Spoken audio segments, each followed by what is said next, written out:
Olá, o Evangelho para o domingo de hoje, o domingo da 60ª, se encontra no Evangelho segundo Lucas, o capítulo 8, a partir do verso 4. E eu leio aqui. Naquele tempo, quando uma grande multidão se reuniu e pessoas de todas as cidades vieram até Jesus, ele disse por parábola: Um semeador saiu a semear. E ao semear, uma parte caiu à beira do caminho. Foi pisada e as aves do céu a comeram. Outra parte caiu sobre a pedra e, tendo crescido, secou por falta de umidade. Outra caiu no meio dos espinhos e os espinhos, ao crescerem com ela, a sufocaram. Outra, enfim, caiu em boa terra, cresceu e produziu a 100 por 1. Dizendo isto, Jesus clamou: Quem tem ouvidos para ouvir, ouça. Então os discípulos de Jesus lhe perguntaram o que significava essa parábola. Jesus respondeu: A vocês é dado conhecer os mistérios do reino de Deus, mas aos demais fala-se por parábolas, para que vendo não vejam e ouvindo não entendam.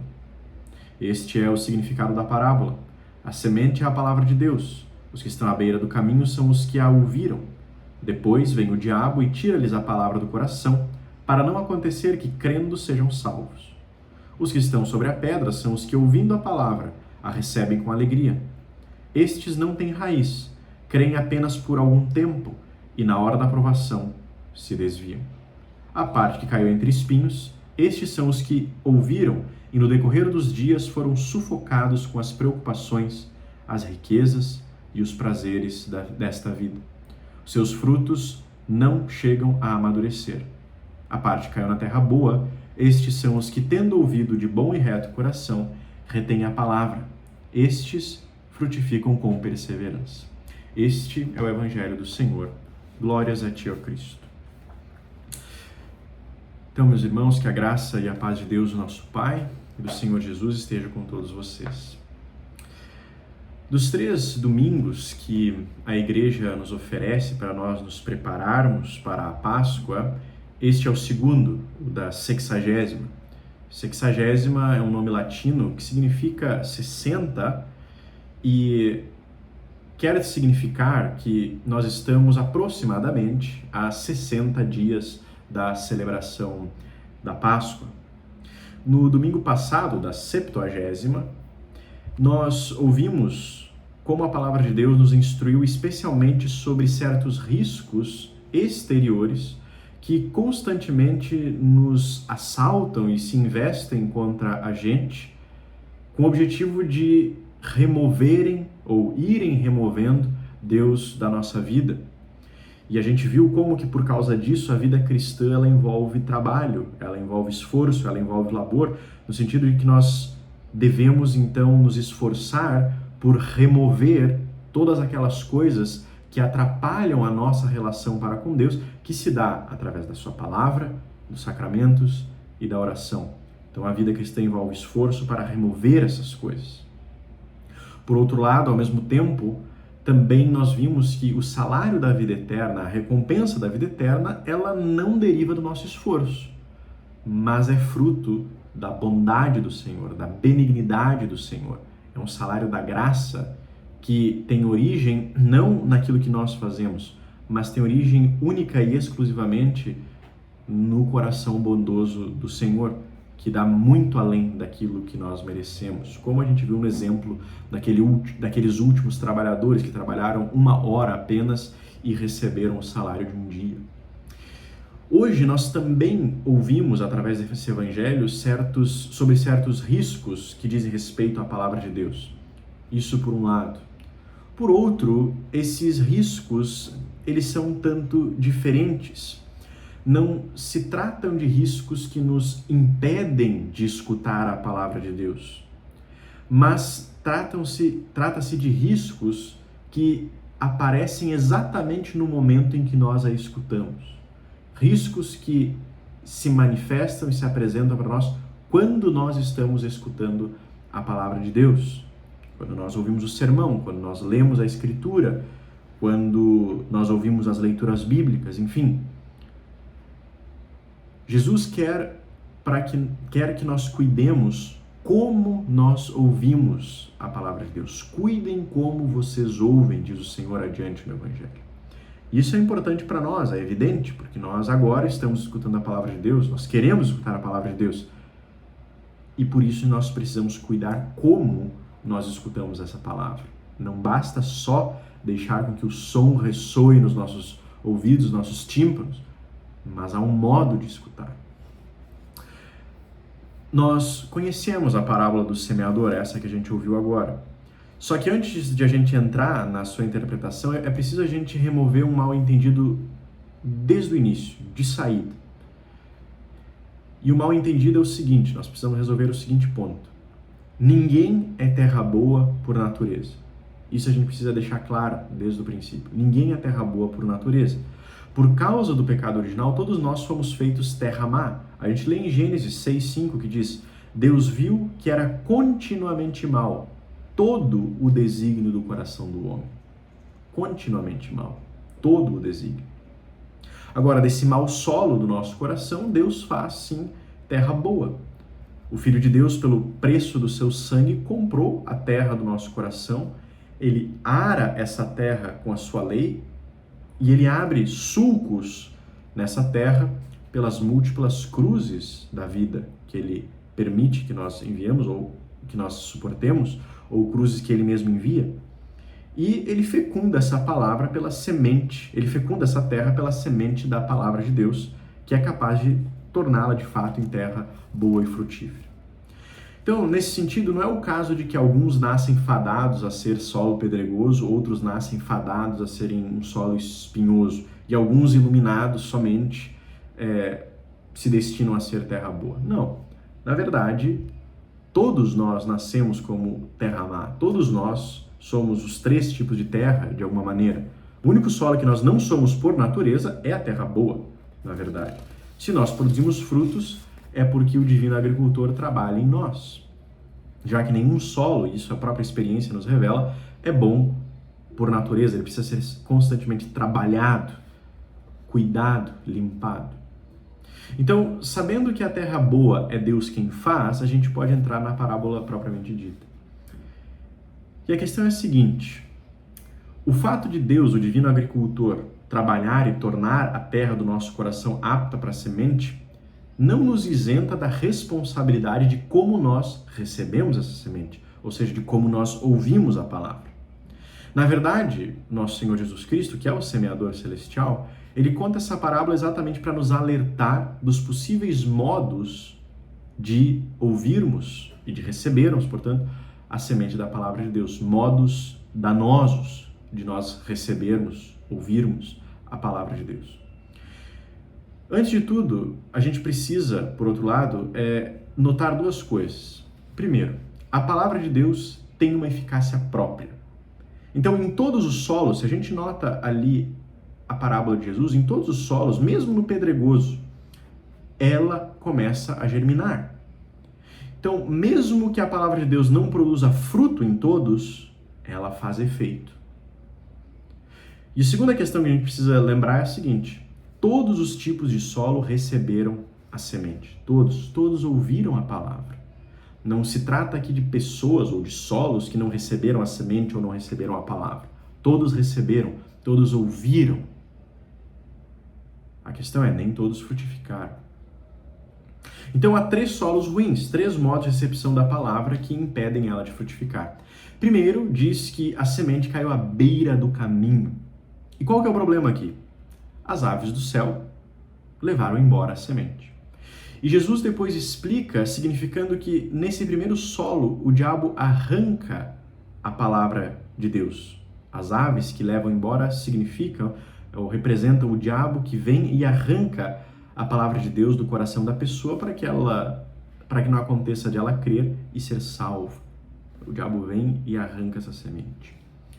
Agora, isso significa então que o diabo pode, simples assim, sem mais nem menos, arrancar a semente da palavra do meu coração para que eu seja condenado?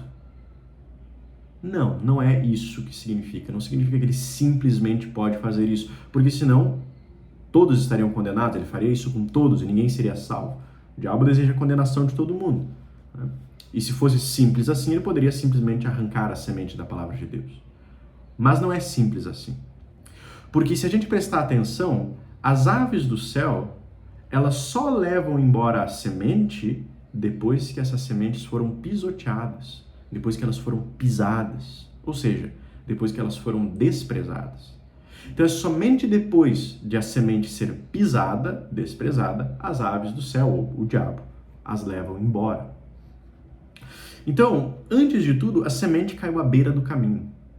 O que isso significa? Quando é que isso acontece? Quando é que a semente da palavra de Deus cai à beira do caminho? Isso se passa quando a gente não dá lugar central à palavra de Deus na nossa vida.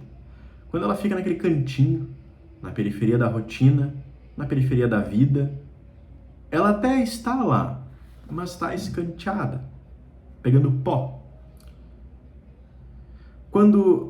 Acontece também quando ela ganha ali os seus 15 minutinhos de compromisso no domingo, durante o sermão, e isso em meio a devaneios da mente, a mente pensando em outras coisas, ocupada com outras questões.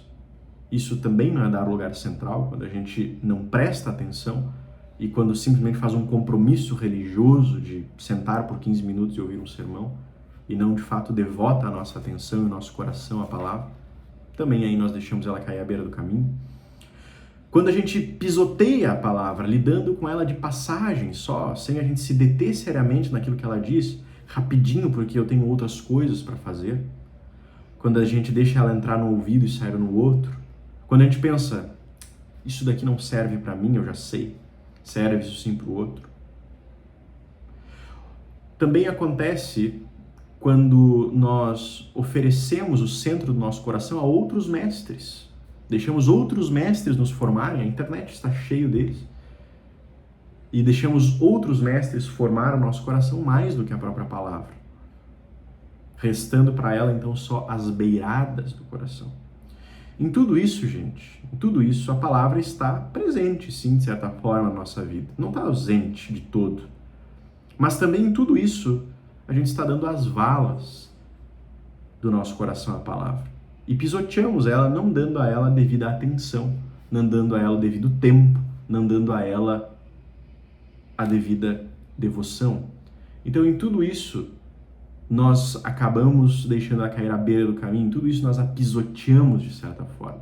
E é com isso que nós precisamos cuidar, para que não suceda de nós realmente pisotearmos a palavra a ponto de as aves do céu virem e levarem ela embora. Ou seja, que o diabo venha e arranque essa palavra do nosso coração, porque nós, em primeiro lugar, não demos a devida atenção a ela.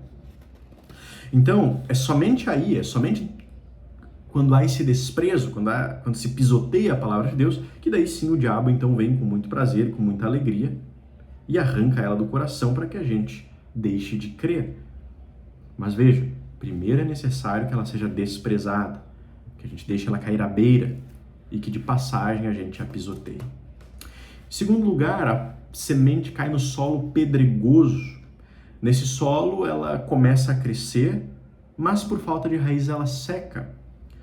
Nosso Senhor explica dizendo que isso acontece quando alguém recebe a palavra com alegria, mas crê só por um tempo. E depois, quando vem as dificuldades, as exigências da palavra, então a pessoa abandona. Então, de forma simples, a marca desse tipo de solo, desse tipo de coração é o seguinte: a palavra penetra até um certo ponto. Até aí ela é recebida com alegria. Contudo, depois desse ponto, o coração pedregoso se fecha. Não deixa a palavra ir fundo, descer, penetrar com suas raízes. Isso se passa quando a gente aceita a palavra até certo ponto. Quando a gente aceita ela com alegria, até o ponto em que ela se acomoda a mim, até o ponto em que a palavra se acomoda aos meus hábitos, ao que eu já estou fazendo, até o ponto em que ela é confortável para mim, quando eu aceito ela com alegria, quando ela concorda comigo. E até mesmo quando ela é útil para mim, seja para me estabelecer, seja para me justificar, seja para condenar o outro. Até aí está bem, até aí eu a recebo com alegria. Agora, quando a palavra começa a penetrar, quando ela começa a arguir o meu coração, quando ela começa a acusar as minhas intenções ocultas, meus pensamentos profundos, expor eles, exigir que eu mude os meus hábitos, exigir que eu mude o meu coração, ou seja, exigir a conversão, aí eu me petrifico. Não deixo que ela desça no solo do coração, não deixo ela ir mais fundo. Quando ela chega lá onde eu guardo certas coisas da minha alma, aí eu me petrifico e não deixo que essas raízes desçam. Quando a palavra começa então a aprofundar suas raízes e tocar no meu interior, a mostrar certas coisas, eu passo a repelir ela com justificativas, desculpas. Veja bem, não precisamos ser tão radicais. Comigo é diferente, etc. Então, quando, por exemplo, o quarto mandamento exige que eu ore pelo governante que me desagrada, fecho o ouvido para essa parte, faço que não é comigo. Eu ouço bem o sétimo mandamento, por exemplo, que fala do furto, para acusar o grande corrupto e o grande ladrão.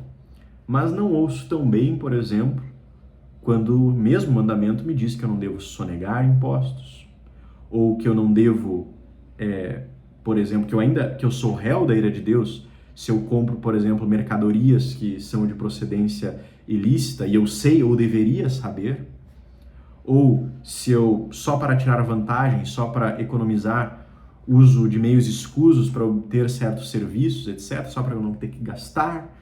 Enfim, quando esse mesmo mandamento então começa a penetrar e mexer em certas coisas do nosso coração, aí então eu petrifico. E existem muitas maneiras disso acontecer, isso acontece conosco de forma frequente até, porque a palavra de Deus ela penetra mesmo, a palavra ela distingue os pensamentos do nosso coração.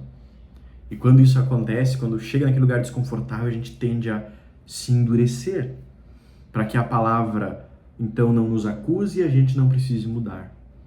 Assim acontece, então nós recebemos ela com alegria até certo ponto, mas quando ela atinge determinados lugares do nosso coração, nós nos fechamos, ficamos como solo pedregoso. E a terceira semente, ela cai no solo espinhento, no solo espinhoso.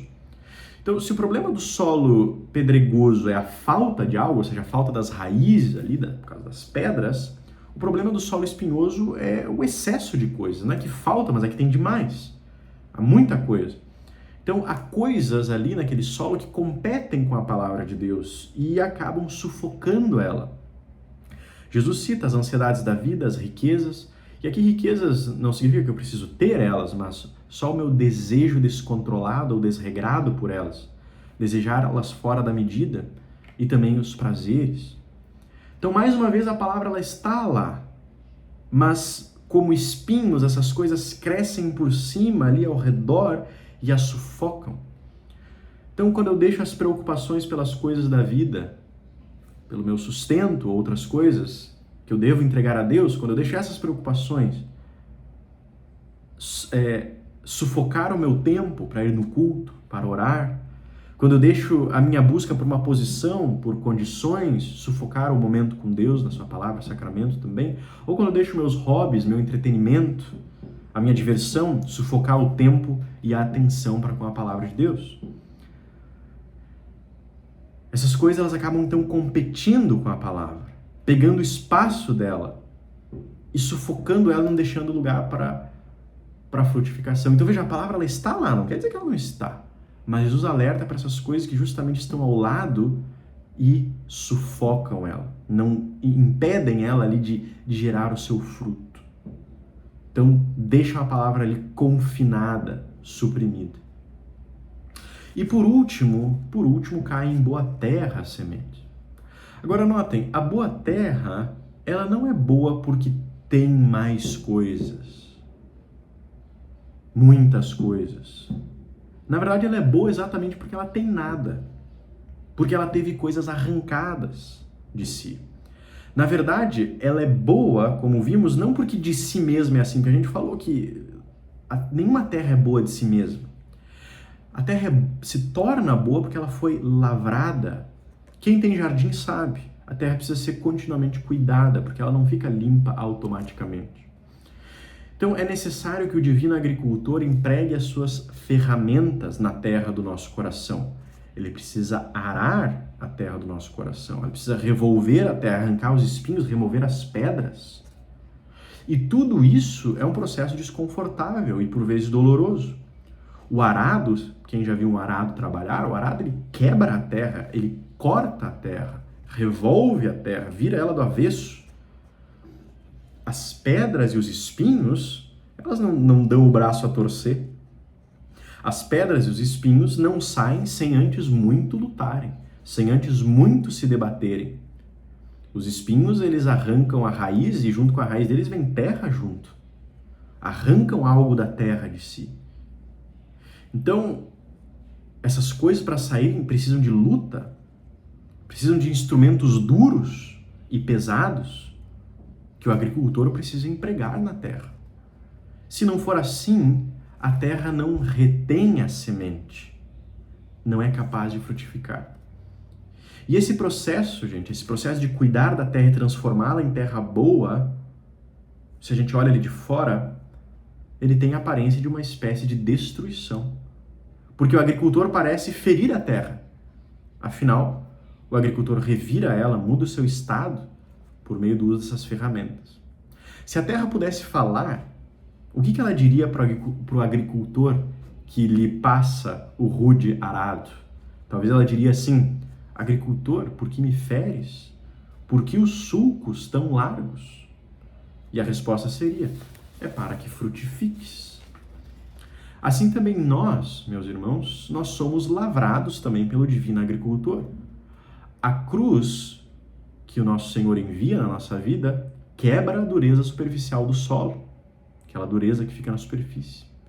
A sua lei expõe e acusa os nossos pecados. Ela penetra como um arado que desmantela aquilo que era rígido, revira a terra, expõe o seu interior e afofa assim o terreno.